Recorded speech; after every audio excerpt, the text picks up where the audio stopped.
شہادت کے بعد حضرت حسن رضی اللہ تعالی عنہ کی 6 مہینے تقریباً خلافت رہی ہے. حضرت حسن رضی اللہ تعالی عنہ نے امت میں جوڑ پیدا کرنے کے لیے حضرت معاویہ رضی اللہ تعالی عنہ سے صلح کر لی اور خلافت سے دستبردار ہو کر حضرت معاویہ کے ہاتھ پر بیعت ہو گئے. سیاسی لوٹے ہمارے ہاں بہت ہیں مگر وہ بھی دنیاوی مفاد میں دائیں بائیں لڑکتے ہیں. آخرت کی خاطر کوئی اپنے ہوتے سے دستبردار ہو جائے یہ نہیں ہوتا. جو جنت کے سردار ہیں انہوں نے آخرت کے لیے چھوڑی ہے. اتنا پاگل اور جاہل ہے یہ مولوی. کیا لشکر لے کے آ گئے اور پھر اچانک صلح والا معاملہ ہو گیا. اگر وہ لشکر لے کے آئے تھے تو اچانک صلح کیوں ہوگی؟ اور یہ اتنی بےایمانی کرتے ہیں. یہ کہتے ہیں جی آپ 2 بھائیوں کا کریکٹر دیکھیں, ایک حسن کا کریکٹر ہے ایک حسین کا ہے. حضرت حسین کو بدنام کرنے کے لیے وہ کہتے ہیں کہ وہ جنگ پسند تھے اور حضرت حسن صلح پسند تھے. ہم صرف ان سے یہ پوچھتے ہیں کہ بتائیں جنگ جمل صفین اور نہروان کے اندر حضرت حسن ابن علی جو تھے وہ کوئی چلا کاٹ رہے تھے؟ اگر وہ آپ کے انورٹڈ کاما میں صلح پسند تھے, ان ساری جنگوں میں وہ آگے آگے پیش رہے ہیں. ٹھیک ہے, ادھر بھی صحیح بخاری میں آتا ہے, میں نے اس پمفلٹ کے اندر بھی ڈالا ہے کہ وہ پورا لشکر لے کے آئے تھے.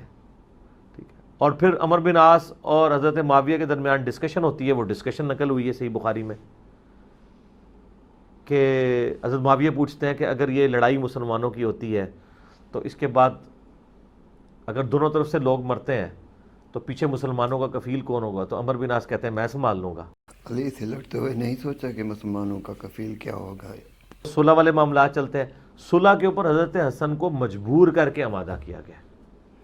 جنگ میں اتنی بڑی فوج لے کے گیا ہوا ہے اور وہ صلح کر کے واپس آ جاتا ہے, اور صلح یہ کرتا ہے کہ برابری کی بنیاد پہ نہیں, اپنے ہی اس سے دستبردار ہو جاتا ہے. اور صحیح بخاری میں حدیث ہے میرا یہ بیٹا سید ہے, اس کی وجہ سے مسلمانوں کے 2 گروہ کروا دے گا. اس کی وجہ سے, اس کا مطلب ہے کہ سامنے والا ڈٹا ہوا ہوگا اپنی بات پہ, وہ تو ہٹنے کے لیے تیار نہیں ہوگا, یہ شخص قربانی کرے گا. یہ نہیں مطلب اس میں سے نکلتا, اس کی وجہ سے صلح کروا دے گا کہ وہ اپنی پوسٹ چھوڑ دیں گے. ورنہ یہ بتائیے کہ جن اصحاب نے حضرت علی کو خلیفہ چنا تھا انہوں نے حضرت علی کی وفات کے بعد حسن ابن علی کو چنا ہے نا. نبی علیہ السلام کتاب الاوائل کے اندر اور سلسلہ حدیث صحیحہ میں البانی نے لی ہے کہ نبی علیہ السلام نے فرمایا میری امت کا پہلا شخص جو میری سنت کو بدلے گا وہ بنو امیہ میں سے ہوگا. اس پہ شیخ البانی لکھتے ہیں کہ اس سے مراد وہ شخص ہو سکتا ہے جس نے خلافت کو ملوکیت میں بدل دیا. نام نہیں لیا نا انہوں نے امیر شام کا, کیونکہ بنو امیہ میں تو وہی ہیں. حضرت عثمان نے تو اپنے بیٹے کو نہیں کوئی نامزد کیا. سمجھدار کے لیے تو اشارہ ہی کافی ہے. یعنی سیدھا بات ہو کہ معاویہ بات یہ کیا ڈرامہ مچایا جائے ہوئی تھی. اور یہ تواتر کے ساتھ اہل سنت کے ائمہ لکھتے آئے ہیں کہ اس طرح نہیں ہوا کہ خالی گلی صلح ہو گئی تھی, کسی امید کے اوپر ہوئی تھی. یہ الاستیاب ابن عبد البر کی کتاب ہے, اس میں موجود ہے.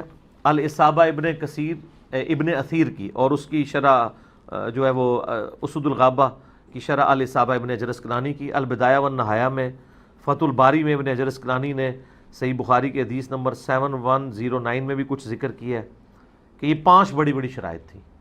نمبر 1, حضرت معاویہ رضی اللہ تعالیٰ عنہ اللہ کی کتاب, رسول اللہ کی سنت اور خلفائے راشدین کے طریقے کے مطابق نظام حکومت چلائیں گے. ٹھیک ہے, وہ جس طرح کا نظام حکومت انہوں نے چلایا نا وہ آپ اس پمفلٹ میں پڑھ لیں, اور میں اکثر بیان کرتا ہوں. میں پھر بار بار کہوں گا کہ میرا وہ ریسرچ پیپر یہ 5B اور وہ جو میرا ایک ڈیٹیل 2 گھنٹے کا لیکچر ہے رپلائی ٹو مولانا الیاس قادری اور حضرت معاویہ رضی اللہ تعالیٰ عنہ, وہ آپ پڑھ کے اس کو لیکچر کو دیکھ لیں, اس میں نے سب کچھ بیان کیا. نمبر 2, حضرت معاویہ رضی اللہ تعالیٰ عنہ اپنے بعد کسی کو جانشین مقرر نہیں کریں گے بلکہ امت کو خلیفہ کے انتخاب کے لیے شورا پہ چھوڑیں گے. کوئی نہیں, شورا کیا اپنے بیٹے کو, صحیح بخاری میں آتا ہے کہ 4 سال پہلے نامزد کر دیا اور زبردستی بیعت لینا شروع کر دی. نمبر 3, سیدنا علی بن ابی طالب کی 40,000 بندے نے اپنی جان قربان کرنے کی ان کے ہاتھ پر قسم اٹھائی ہے, بیعت کر لی.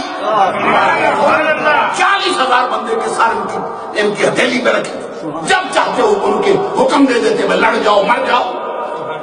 لیکن حضرت امام حسن مجتبی رضی اللہ تعالی عنہ نے 40,000 بندوں کی حمایت کے باوجود پھر کہا میں امت محمدیہ کا اختلاف نہیں دیکھ سکتا،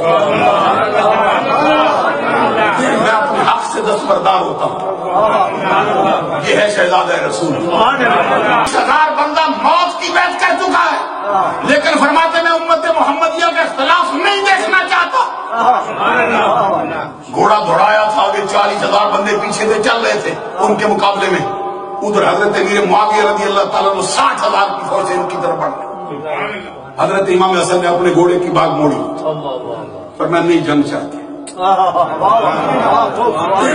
حضرت امیر معاویہ رضی اللہ تعالیٰ سنا کہ انہوں نے موڑ لیے، وہ بھی موڑ بیٹھے، جب وہ نہیں چاہتے تو ہم کیوں چاہیں۔ پھر صلح کا ہاتھ بڑھا، حضرت امیر معاویہ رضی اللہ تعالیٰ عنہ کے اور ان کے درمیان گفتگو چلی، ایک بات پہ رک گئی، وہ بات بڑی نزاکت والی بات، ہر شرط مانی امیر معاویہ رضی اللہ تعالیٰ، ایک شرط نہیں مانتے تھے۔ وہ شرط کیا تھی؟ وہ کہتے تھے کہ حضرت امام حسن مجتبی رضی اللہ تعالیٰ نے فرمایا کہ ہمارے ساتھ صلح ہوگی تو جتنے لوگ ہمارے گروپ میں ہیں ان سب سے صلح ہوگی۔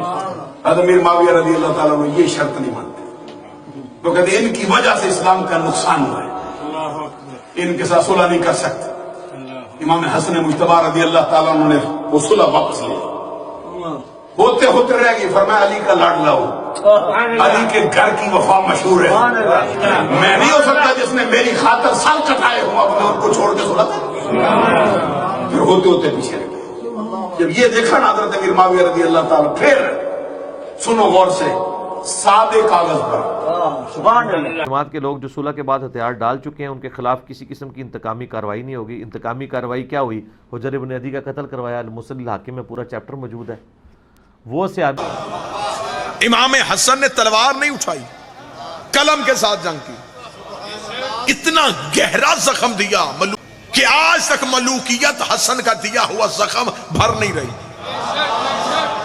کیا زخم دیا؟ امام حسن نے پہلی شرط کیا لکھی؟ جو نوجوان بچے بیٹھے، امام حسن کا پہلی شرط، آج کے بعد حاکم سنت قرآن و سنت پہ عمل کرے گا۔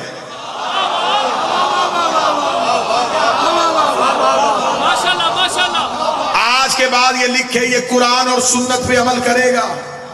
اگر یہ پہلے کرتا تھا تو اس نے شرط کیوں مانی؟ یہ کہہ دیتا کہ حسن میں تو پہلے بھی قرآن اور سنت پہ عمل کرتا ہوں۔ امام حسن کا لکھ تو قرآن اور سنت پہ عمل کرے گا۔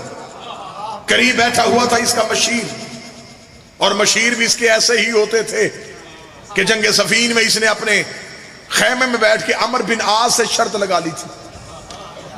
یزید کے باپ نے کہا کہ زیادہ میں ذہین ہوں، عمر بن عاص نے کہا زیادہ ذہین میں ہوں۔ اس نے کہا تیرا مشورہ نہ بھی ہو تو میں حکومت چلا سکتا ہوں۔ اس نے کہا تو میرے مشورے کے بغیر حکومت نہیں چلا سکتا۔ تاریخ کہتی ہے کہ دونوں میں شرط ہو گئی کہ ذہین زیادہ کون ہے۔ عمر بن عاص نے کہا چل میں تجھے ایک بات بتاتا ہوں، کان میرے قریب کر۔ اس نے کان قریب کیا، اس نے کہا تجھ جیسا بے وقوف کون ہوگا، خیمے میں تیرے میرے سوا ہے کوئی نہیں۔